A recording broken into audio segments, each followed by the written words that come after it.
Olá, amigo do campo, tudo bem? Estamos aqui para trazer uma informação de extrema relevância para você que está começando o plantio da sua cana agora, nesse começo de 2021, tá? É o controle de erva daninha.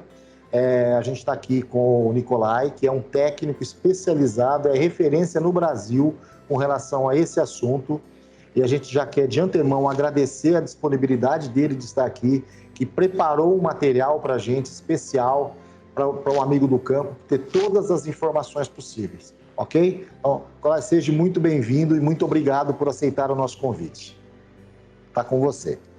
Quem agradece sou eu, fico muito lisonjeado pelo convite, né, pela lembrança do meu nome, fico feliz aí com a confiança depositada no material que eu formatei aqui, para a gente fazer uma discussão de qualidade, uma discussão produtiva, né, sobre um momento aí do canavial, que é muito importante para todo mundo, que é a formação do canavial e a manutenção da limpeza dessa cana-planta até o fechamento sem a presença de plantas daninhas, né? Então, eu gostaria de dizer a todos que estamos no meio do processo, a coisa está acontecendo, alguns dos itens que eu vou comentar até já foram, como por exemplo a dessecação, mas ficam aqui os lembretes principais daquilo que a gente precisa fazer pensando num canavial de qualidade. Então eu vou pedir licença aqui, vou projetar um material que nós desenvolvemos exatamente para poder subsidiar essa conversa, né? E já começo agradecendo aí a Academia do Agronegócio pela iniciativa, pela janela, pela abertura, né? Que para a gente é muito importante, como consultor, como pesquisador, ter onde mostrar as informações que a gente reúne, né? Sobre esses temas tão espinhosos aí do dia a dia sobre o manejo de plantas daninhas em cana-de-açúcar, né? Então, meu nome é Marcelo Nicolai, como foi dito, eu trabalho numa empresa chamada Agro do Mato. A Agro do Mato é uma empresa de consultoria técnica, né? Que visa desenvolver e estudar os diferentes produtos herbicidas do mercado, né? E levar essas informações para o campo, seja para os fornecedores, seja para os produtores de forma geral, seja para o pessoal das usinas, né? Sempre fazendo um filtro aí entre a questão técnica e o posicionamento que nós devemos ter a campo com essas ferramentas. A Agro do Mato é uma empresa de pesquisa, como eu disse, sediada em Santa Bárbara do Oeste, São Paulo, dentro desse centro de pesquisa que vocês estão vendo na tela ao fundo aí, onde a gente desenvolve os diferentes testes, né, com os mais diferentes herbicidas e as culturas que hoje são coligadas, né, a cana, a soja, o milho, né, para que a gente possa trazer informação de qualidade para o nosso dia a dia.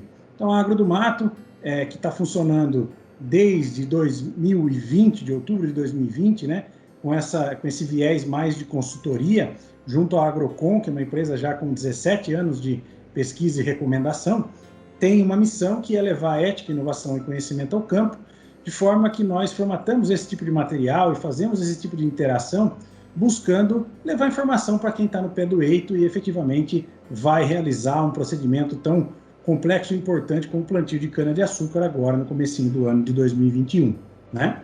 As principais atividades da Agrocom e da Agro do Mato estão ligadas a treinamentos, a experimentação, a palestras e lives como essa que nós estamos realizando, a geração de material técnico e as consultorias focadas nas usinas e fornecedores de cana-de-açúcar, visando melhorar e tornar mais eficiente o manejo de plantas daninhas, como eu sempre digo, né? Usar melhor as ferramentas, o residual, fazer um manejo inteligente de planta daninha de forma geral.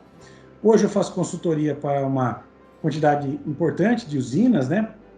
E dentro do portfólio que a gente atende, cobrimos aí qualquer coisa em torno de 1 milhão de hectares de cana, aonde nós temos a oportunidade de rodar diferentes estados da federação, diferentes situações de ambiente, de clima e de infestação, reunindo informações para trazer em eventos como esse na melhor qualidade possível, né?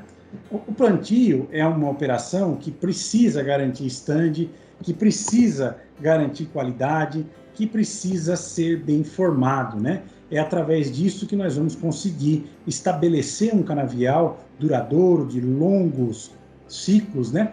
A fim de ter aí um retorno interessante do investimento de reforma ou de ampliação de áreas de cana, né? Então, o plantio é uma área que precisa, sim, estar limpo, né? Que não pode ter plantas remanescentes de uma dessecação ausente ou mal feita, né? E que precisa diante de uma aplicação em pós-plantio, de uma aplicação em pós-quebra-lombo, manter a área no limpo até o fechamento desse canavial. Para isso, nós normalmente trazemos muitas informações a respeito da dessecação diária, lembrando que dessecar a área não é só reformar a cana, não é só eliminar a cultura anterior, mas sim dar condição para que uma nova variedade, uma variedade mais representativa, né? Vocês veem como que o censo varietal vive mudando, né? Para trazer uma variedade mais produtiva, mais moderna para aquela área, eliminando também as plantas que nos dão trabalho no final de ciclo, como braquiária, grama-seda e colonial. Então, a dessecação diária é algo muito importante. A gente tem que lembrar que a principal ferramenta é o glifosato e é necessário que se entenda as necessidades do glifosato para que a gente possa usá-lo de uma forma muito produtiva, que dê retorno, né? Vocês veem aí, tem um canavial sendo dessecado na época seca do ano, porém com produto de qualidade, numa dose adequada, aonde 8 dias após a aplicação, esse é o cenário do canavial aplicado com glifosato para reforma, né? E 3 dias após, com a mesma dose, você vê que ele ainda está bastante verde. Então, o primeiro recado que eu deixo para vocês é que a dessecação, independente da dose que você trabalhe do glifosato, que vai ser maior ou menor da infestação, ela requer que você aguarde um tempo mínimo entre a aplicação do glifosato e início das atividades mecânicas, de pelo menos 7 dias nessa época do ano, e de abril a setembro, de pelo menos 10 dias, que é para dar tempo do glifosato matar aquilo que você quer dessecar, certo? Num outro momento, a gente tem que lembrar quais são as doses de glifosato para as diferentes espécies. E nós sempre medimos as doses de glifosato em equivalente ácido, que é uma informação que está presente na bula dos diferentes produtos à base de glifosato. Quando a gente fala de capim, colonião, de grama-seda, da própria cana-de-açúcar, eu preciso da dose máxima de bula, que são 2.160 gramas de equivalente ácido por hectare, o que equivale a 3 quilos do Roundup WG, por exemplo, da formulação WG, né? O capim braquiário é um pouco mais sensível, 2 quilos desse produto, como exemplo, seriam suficientes, né? E plantas de ciclo anual, como capim colchão, capim marmelada, são plantas onde 1 quilo dessa formulação seria suficiente, 720 gramas de equivalente ácido. Como na maioria das dessecações nós trabalhamos com doses altas, nós levamos várias plantas por tabela e temos que pensar em garantir a qualidade da dessecação do canavial anterior e, por exemplo, do capim colonial, que é uma planta bem problemática.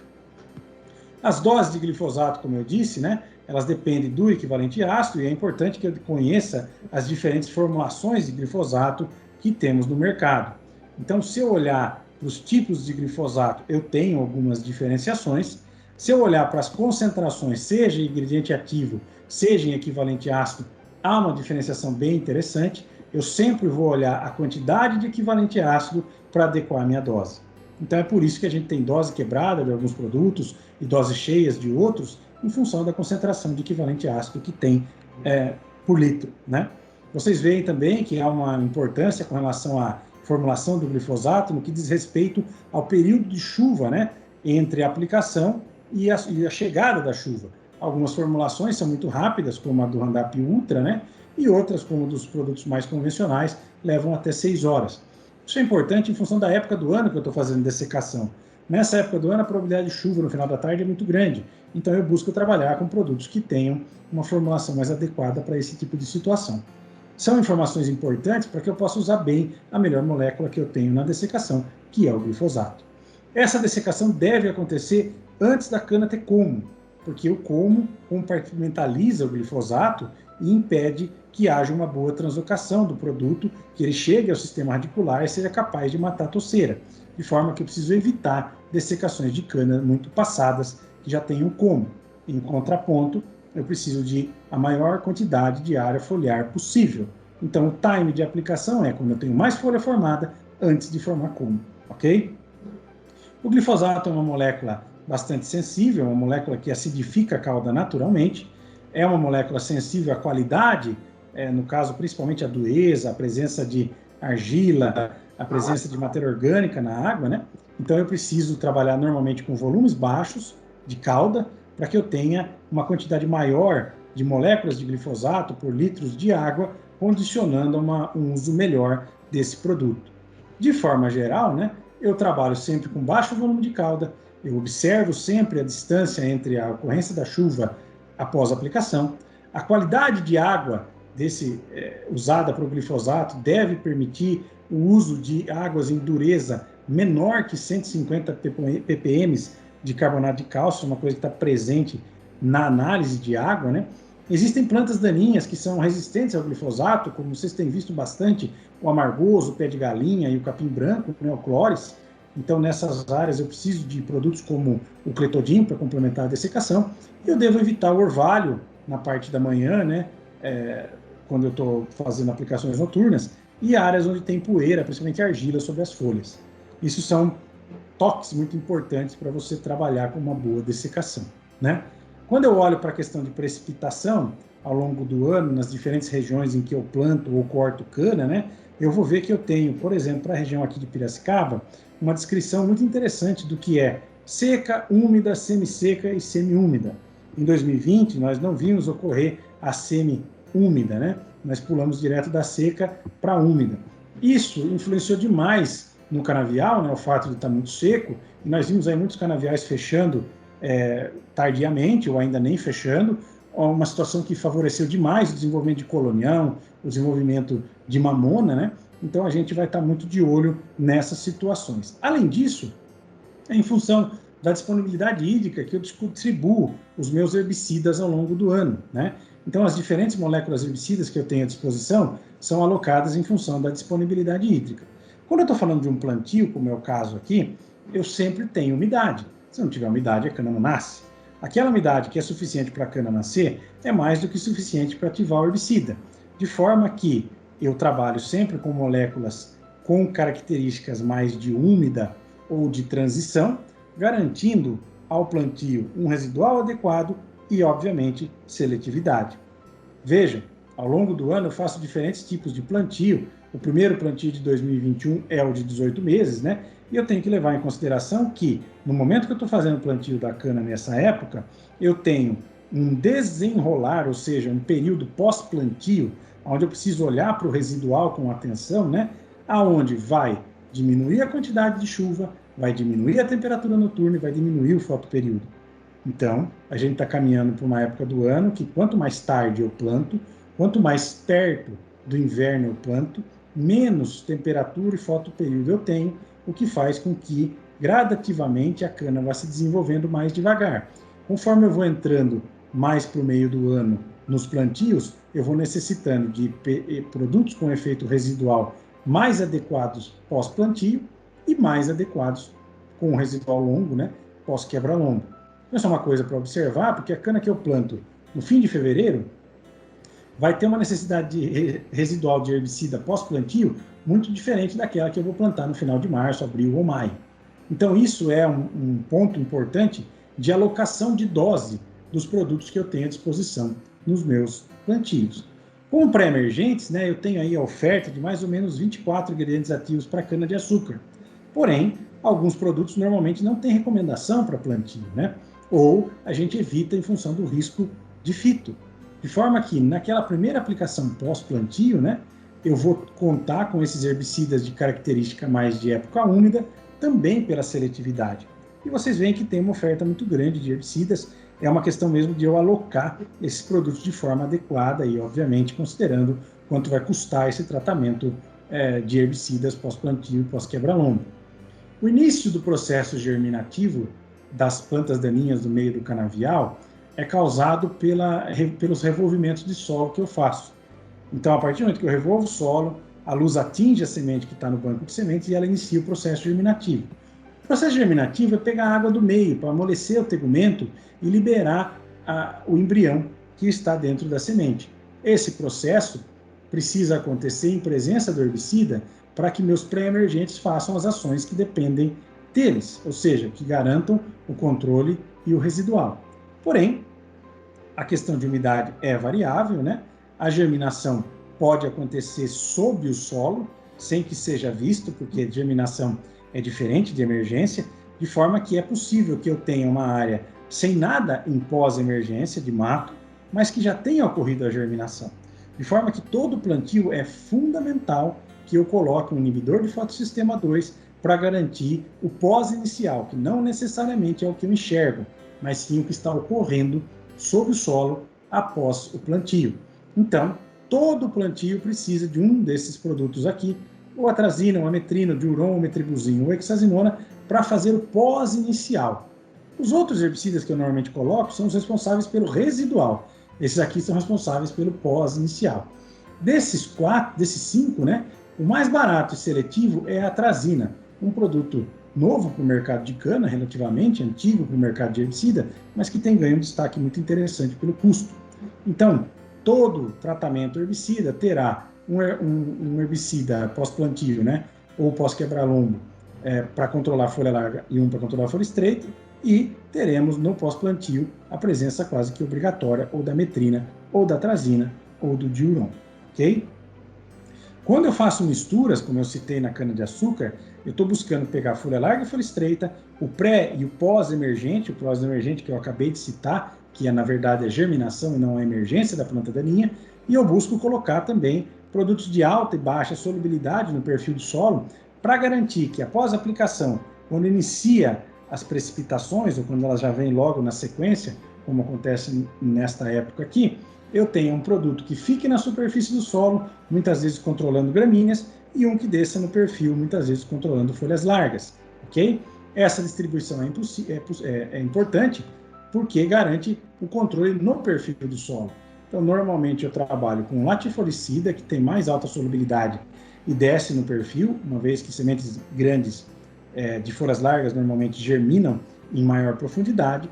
Um graminicida que vai controlar a superfície do solo, onde se concentra a maioria das germinações de sementes de gramíneas, né? E o fotossistema 2 que eu citei, no caso a atrazina, a metrina, o diuron, para compor o tratamento pós-plantio, ok? Quando eu estou falando de PPI, né, e PPI é parte do plantio, eu vou ter produtos que conseguem fazer desinfestação prévia daquelas áreas onde eu vou plantar a cana-de-açúcar. Nós normalmente incorporamos esses produtos de forma superficial ao solo, né, para que eles tratem uma faixa de solo maior, que levaria dias ou meses para a chuva carregar o herbicida para baixo. Eu consigo, através da incorporação com a grade leve, né, tratar esses 10 centímetros iniciais aqui, superficiais do solo. Então eu consigo uma desinfestação nessa faixa de solo, onde eu tenho uma pressão maior de sementes, uma vez que as sementes produzidas no ano anterior estão depositadas na superfície do solo e são responsáveis por 80% da germinação de planta daninha que você vai ter no plantio, tá? Outro ponto importante é que quando eu coloco o herbicida de PPI na superfície do solo, eu possibilito que após a sulcação eu deposite o solo tratado na entrelinha. E é isso que traz a seletividade para o plantio dos produtos aplicados em PPI. Mesmo produtos como micarbazone, isoxafutole, que são produtos tipicamente de época seca e não entram normalmente no plantio, podem ser usados em PPI, porque o solo tratado com eles vai ser depositado na entrelinha. Eu vou cobrir tolete com terra da parede do sulco, que não tem herbicida, certo? E a seletividade se dá por posição. Isso tanto é verdade que, se não fosse possível fazer dessa forma, a trifuralina mataria a cana. E nesse segmento de PPI, a trifuralina talvez o principal herbicida que a gente usa, justamente com seletividade por posição. Ok? Uma vez que eu usei um herbicida PPI, eu tenho que entender qual que é a função dele. Então, dos produtos que eu posso trabalhar em cana, e eu tenho que colocar ativo aqui, porque senão produto comercial é muita informação, para controlar a gramínea, né, braquiária, colonião, colchão, rotiboélia, camalote, né, amargoso, maçambará, eu tenho aqui flumizin, eu tenho o flumizin com piroxsulfone, que é o Falcon, né, eu tenho o clomazone, o indaziflan, o allium, eu tenho a trifuralina, eu tenho o Sanward, o isoxafutole, o dual, né, a pendimetalina, que é o herbadox. Eles são produtos focados em gramíneas. O mazapic, que é o platô, o sulfentrazone, que é o boral, e o coat, que é o diclosulam, para controlar a tiririca. Na grama seda, eu tenho o Contém, que é o principal herbicida, né, de preparo de área. Eu tenho o clomazone, idealmente aquele que não é encapsulado, e o indaziflan, que é o alho, né? E para folha larga, seja aí mamona, mucuna, fedegoso, bucha, melão, corda, eu tenho esses produtos, principalmente o bicarbazone, né, o dinâmico, o magneto, o boral novamente, o coat, o metsulfuron, que é o acurate, né, um produto de baixo custo que ajuda bastante nesse trabalho, além da própria atrazina. Então, cada um desses produtos vai ter uma entrada diferenciada, vai ter uma entrada focada dentro do PPI para desinfestar determinadas ervas, ok? Quando eu penso no meu plano de manejo de cana-planta, né, eu tenho que levar em consideração o preparo de área, que é a dessecação e o PPI que eu acabei de comentar, o histórico da soqueira anterior ou da área onde eu estou expandindo meu canavial para determinar qual a minha pressão principal de ervas, né? E, obviamente, considerar o que eu apliquei em pré-emergência da cana-de-açúcar, logo após o plantio, e o que eu vou fazer no meu pós-quebra-lombo, né? Normalmente, as áreas que eu faço plantio de cana-de-açúcar, eu deixo uma área de meio desnivelada em relação ao colo do plantio, onde eu preciso fazer um processo de nivelamento de solo chamado pós-quebra-lombo. Ele, além de ser uma operação física, né, de nivelamento de solo, é também uma oportunidade para eu colocar um herbicida que vai garantir um efeito residual, muitas vezes mais longo do que aquele que eu faço no pós-plantio, certo? Em determinadas áreas, principalmente em áreas de alta pressão, por exemplo, de mucuna, de mamona, eu ainda posso ter que usar um pós-emergente, no caso um Tros 4D, ou um Picloram, ou até um mesotrione, buscando a complementação desse manejo. Então, basicamente, nós temos aí PPI, nós temos o pós-plantio e o pós-quebra-lombo como componentes do manejo, do plano de manejo em cana-planta, seja de 12 meses, seja agora de 18 meses, seja de inverno, né? Os herbicidas para cana-planta são basicamente muito numerosos, conforme eu comentei. Pós-plantio, posso usar, inclusive, o residual inerente à metrina e à atrazina, porque em alguns pós-plantios o período entre plantar cana e quebra-lombo é curto, né? Depois eu tenho as aplicações em pós-quebra-lombo, que normalmente contam com produtos mais capazes de garantir residual, com mais poder de residual, ou até com capacidade de tolerar a transição de umidade que pode ter após o quebra-lombo, né? São vários os produtos listados aqui, eu não vou pormenorizar. Nós temos aí recentemente o lançamento do Falcon, que é a mistura pronta de flumioxazina com piroxsulfone, é o último produto que chegou aí para o segmento de cana, né? Nós temos, depois de que é plantado, né, o canavial e feito herbicida e tudo mais, a necessidade de colhê-lo. E por isso fazemos a operação de nivelamento, de quebra-meio, onde eu literalmente espalho o solo da entrelinha para chegar até o colo do plantio e tornar essa área mais plana, mais nivelada, para a colheita mecanizada. Disso para lá, eu tenho uma necessidade de inserir residual aqui, porque eu mexi no solo novamente. E a forma mais correta de fazer isso é acoplando a aplicação do herbicida de pós-quebra-lombo, de pós-quebra-meio, na operação de pós-quebra-lombo, pós-quebra-meio, muitas vezes até somando-se a adubação que é feita nessa época, caracterizando uma operação tríplice, né? Essa aplicação é uma aplicação que busca-se qualidade, não rendimento, mas que, por outro lado, é muito estratégica, uma vez que garante que você não tenha que voltar na área com um pingente, por exemplo. É importante observar a distribuição dos equipamentos que nivelam o solo e dos bicos que estão acoplados a esse equipamento para garantir uma boa distribuição do herbicida que você vai aplicar pós-quebra-lombo. Isso é uma estratégia de seletividade, porque essa aplicação é muito mais bem dirigida, e é uma estratégia de economia, uma vez que se você mexe no solo e já aplica herbicida, você não tem tempo da planta daninha germinar. Se você deixar para fazer em pingente, você vai ter que inserir novamente uma atrazina, uma metrina para garantir o pós-inicial, e só por isso vai onerar um pouco mais o seu quebra-lombo. De forma que nós entendemos que o pós-quebra-lombo acoplado é uma estratégia de operacionalidade, de seletividade e de ganho de custo. É importante lembrar que, normalmente, o controle que eu faço em carreador e boca de rua deve ser complementado após o quebra-lombo, uma vez que o quebra-lombo perturba demais a saída nas bocas de rua. Quando eu tenho lá o PPI que eu falei para vocês, né, eu coloco o herbicida após a sulcação e plantio enterrado no meio, no centro da entrelinha, né? O herbicida de PPI, dependendo da meia-vida, está compartimentalizado aqui. Eu faço a aplicação do pós-plantio, né? Ele garante que principalmente o colo do plantio receba um tratamento, uma vez que o herbicida não está aqui mais, depois da sulcação. Vem a cana que se desenvolve, em algum momento eu quebro o meio, espalho esse solo e, consequentemente, vou ter um solo nivelado, aonde o herbicida do pós-plantio está distribuído e mal distribuído na superfície do solo em função da movimentação do solo do quebra-lombo, né? E talvez ainda tenha um resíduo do herbicida de PPI, dependendo do produto que eu usei. Obviamente, é de se imaginar que eu vou precisar aplicar um herbicida pós-quebra-lombo para garantir que não vai escapar mato após essa segunda movimentação do solo. Por isso a gente diz que precisa de PPI pós-plantio e pós-quebra-lombo. Se alguém de vocês faz o plantio nivelado ou trabalha com grade, o que normalmente faz o quebra-lombo ser logo após o plantio da área, eu vou mudar a estratégia pensando em um residual muito curto pós-plantio e um residual mais longo no pós-quebra-lombo. Normalmente eu subo a dose dos produtos mais seletivos, como vocês estão vendo aí, e faço sequencial pós-quebra-lombo daqueles produtos menos seletivos. São estratégias em função de época de corte, época de colheita e época de quebra-lombo, época de plantio e época de quebra-lombo, ok? Quando eu tenho uma situação de plantio nivelado, em que eu não tenho quebra-lombo, eu preciso me imaginar que a única aplicação que eu vou ter à disposição é a aplicação pós-plantio, de forma que eu não tenho como complementar no pós-quebra-lombo por ele não existir no plantio nivelado. Então eu vou precisar de produtos aplicados no pós-plantio da cana com residual muito longo e de forma muito seletiva. Eu vou ficar refém de alguns produtos como flumeoxazine, daziflan, sulfentrazone, clomazone, né? Que normalmente se encaixam bem nessa descrição. Mas para quem planta nivelado, isso já é uma consequência desse manejo, tá? Quando eu tenho algum problema de escape e eu preciso fazer um tratamento com cana nascida ou MPB, como é o fundo da imagem aí, nós temos recorrido a esse tratamento coringa aqui, né?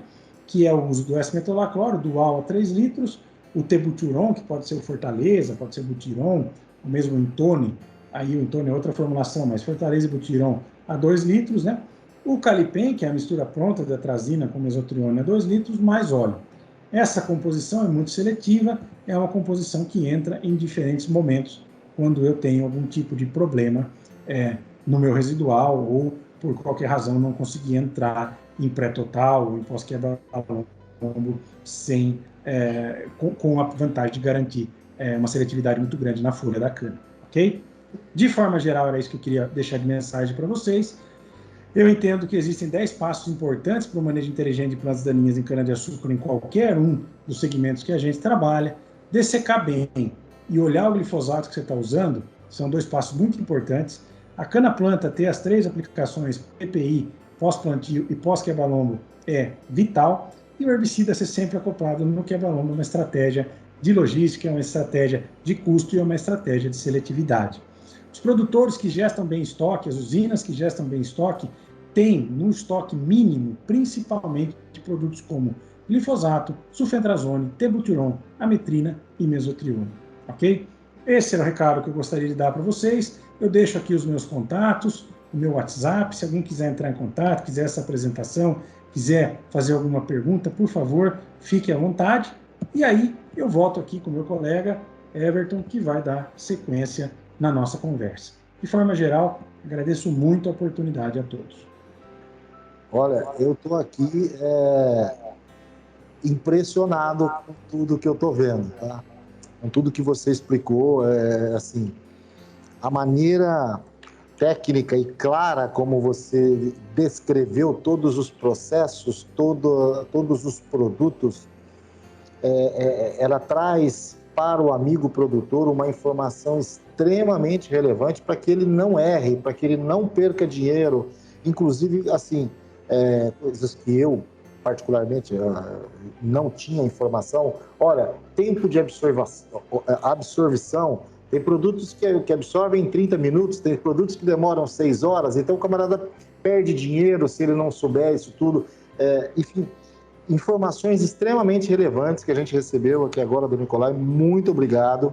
Deixa a gente ver se a gente tem aqui no chat algumas perguntas para o Nicolai e a gente vai encaminhar para ele aqui e já vamos responder aqui, ok? Nicolai, eu encaminhei para você aí no chat uma pergunta a respeito de moléculas. Você poderia responder para a gente sobre esse assunto, para que a gente pudesse passar para a próxima pergunta, por gentileza? Claro. Essa questão de associações prontas entre diferentes moléculas é uma tendência do segmento, é uma tendência do manejo de planta daninha em várias culturas no Brasil e no mundo, né? Nós temos aí muitos problemas com resistência de plantas daninhas em outras culturas, né? E na cana, pela necessidade de longo residual, a associação entre dois produtos nos tira a necessidade de ter que observar a compatibilidade em tanque. Então, é sempre interessante trabalhar com produtos que são misturas prontas, porque essa formulação é mais adequada do que a simples mistura no tanque com relação à diluição, com relação ao comportamento desses diferentes ativos, né? Contudo, você tem que lembrar que certos ativos têm uma ou outra capacidade de controlar uma determinada planta, uma determinada situação, e não é porque eles está somado a outro produto que também é deficitário numa determinada questão, eu vou deixar de colocar uma terceira molécula. Então, muitas vezes, eu não tenho, por exemplo, ação pós-inicial. E aí eu vou precisar pegar um produto como o próprio Falco, como o Clover, como outros herbicidas que estão disponíveis no mercado e associar alguma coisa, né? É possível, sim, que haja necessidade de associação, seja para complementar a questão do pós-inicial, seja para complementar a questão do espectro de ervas, tá? Mas isso é uma decisão técnica, é uma decisão em função da área, né? E não dá para a gente generalizar. Caso a caso, né? Caso a caso. Tem o Grover da Syngenta, por exemplo, que já tem a ação pós-inicial, mas é um graminicida por natureza. Então a gente busca um latifuricida para associar ao Grover. Eu tenho o Falcon, que é a associação de dois produtos residuais, mas que não tem pós-inicial. Então eu busco uma atrazina, uma metrina para associar a esse produto. Isso é uma coisa normal e faz parte das recomendações. Ok. Então, vamos lá. O Nicolai já está com a pergunta, já está na ponta da língua. Vamos lá, Nicolai. A inserção do fotossistema 2 numa mistura de pós-plantio, ela é uma garantia para que eu não tenha o escape de plantas que podem ter iniciado o processo germinativo antes da chegada do herbicida. Normalmente, quando eu faço muito próximo, né, o plantio e já na sequência a aplicação do herbicida, o que eu recomendo sobremaneira que aconteça sempre muito próximo, quanto antes possível, pode ser que eu descarte a presença do fotossistema 2 por essa questão de proximidade. Muitas vezes eu não tenho tanta umidade envolvida no sistema, mas na grande maioria das vezes nós vamos ter a necessidade do fotossistema 2. Então, de forma geral, eu sempre faço a seguinte conta. Você tem 300 hectares de plantio, você precisa de pelo menos 600 litros de atrazina, de ametrina ou de diuron para inserir a 2 litros por hectare em todas as suas misturas de plantio. Quando eu converso com as usinas que fazem aí seus 3, 4, 5 mil plantios por ano, né, hectares de plantio por ano, eu sugiro também que tenha lá seus 6, 8, 10 mil litros de atrazina, metrina ou diuron para associar pelo menos na dose de 2 litros, o mínimo possível, nessas situações de pós-plantio. Então, sempre eu peço para colocar. Nicolai, então a gente vai agora para a última pergunta, que já está aí na sua tela, para a gente encerrar esse bate-papo sensacional aqui, com muita qualidade técnica para você, amigo do campo, não perder dinheiro na sua plantação e ter assim um ano especial, esse 2021. Só a complementação aí ligado ao fato de muitas vezes no pós-quebra-lombo eu já ter como formado de cana-de-açúcar, é bem comum, principalmente para quem posterga mais esse quebra-lombo, né?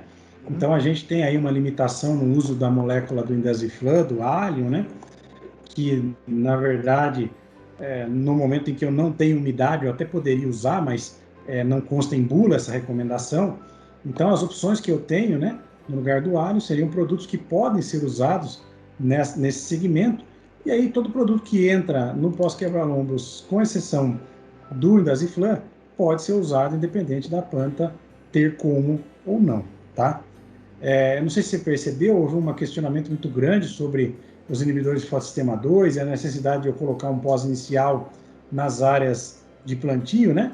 E aí até essa questão de se eu plantar perto, eu dispenso ou não essa ferramenta. Eu queria lembrar a todos que quando nós tivermos mais soja no sistema, o que vem crescendo ano a ano, é justamente a atrazina, a ametrina, o diuron que vão controlar essas voluntárias de soja que vão aparecer muito em cana, né?